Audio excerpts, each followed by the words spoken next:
черный русский мальчик заработал капитальчик и пустил капусту в оборот.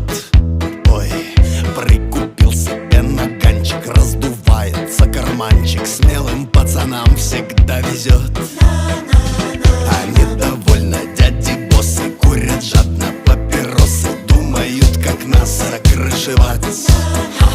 А приглашают на допросы мусора, бля, кровососы. Век вам наших бабок